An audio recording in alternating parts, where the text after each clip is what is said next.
That's all right. We're already talking about this. You know, antibiotic resistance has been declared a global emergency by the World Health Organization, and recent estimates say the health threat results in 2 million serious infections or illnesses and 23,000 deaths every year. Now, the main problem, studies show that 30 to 50% of antibiotics prescribed in hospitals are either unnecessary or incorrect. Now, these are just certain studies. An expert joins us live today with more on this, herbal pharmacist David Foreman. And obviously, you're an herbal pharmacist. You believe in herbal treatments of things. Right. But I'm actually a real pharmacist. That's the other part. Like, I jokingly call myself herbal pharmacist, but I'm a retired pharmacist, owned a drugstore for years, so I know both worlds. And we're talking about superbugs here. First of all, what is a superbug? A superbug is a bacteria that's mutated for whatever reason to a point where the antibiotics that we have in today's medicine won't kill them.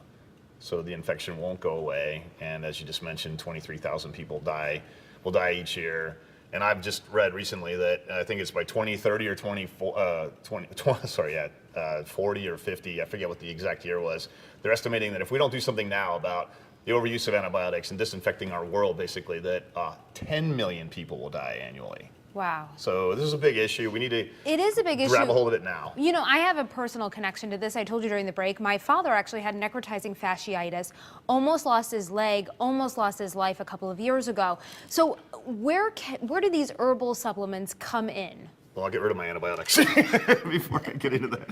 So here's the thing: antibiotics lead to the resistance of these bacteria. So, and most of us, you know, will take antibiotics throughout their lifetime. The majority of the antibiotics I think we consume, though, are actually in our diet. Okay. They're used in, you know, pork, beef, chicken, fish, and the raising of those animals. So the first thing I recommend is to start with a probiotic. This is a probiotic I use. Actually, I take it every day. I recommend using or looking for tableting technology called GI Guard. GI Guard protects the friendly bacteria that are actually in the tablet from being destroyed by your stomach acid. Your stomach acid not only digests your food, but it will destroy bacteria, fungus that are in your food. So using a probiotic, this is my actually daily one, I'll take it in a minute. The next thing would be to go with medicinal mushrooms. This is an example of the quantity of medicinal mushrooms you would have to consume times probably 5 to get what you need to boost or support your immune system.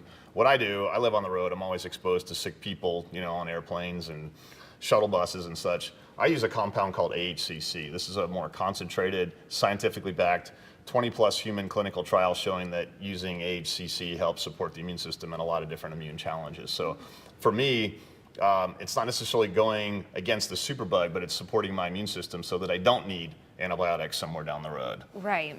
And then last but not least, you know what? Why not make your health part of your diet? These are pomegranate seeds. A lot of people have never even seen a pomegranate seed or a pomegranate.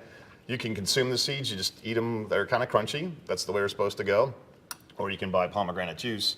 As little as a quarter cup of pomegranate seeds a day will help keep the doctor away. Wow. The heck with the apple thing. Let's go with pomegranate seeds. Yeah, well, they're loaded with antioxidants, too, because they're such a dark color, whereas apples don't really have that as much, right? No, just the skin of the apple. Actually, probably the middle part of the apple is probably not going to do a whole lot for you health-wise. Right. You know, but the anything it's that's not dark bad, in color. though. Keep eating your apples. Yeah, exactly. And buy organic. That's the other thing I like to tell people, because the more non-organic foods we consume, the more we're exposing ourselves to antibiotics and pesticides.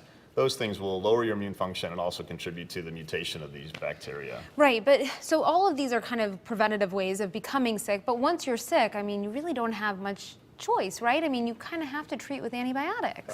Yeah, I mean, as a pharmacist, I'm not going to tell people to stop their antibiotics. That's just ridiculous. But what I would like people to do is to question your physician. If you go to the doctor, I had a friend of mine recently went to the doctor, and it was obvious that she had the flu to me, and yet she came back with a 10-day course of antibiotics. And that's the average American every year has one course of antibiotics, and that's where that 1,600 capsules I was showing you earlier came from.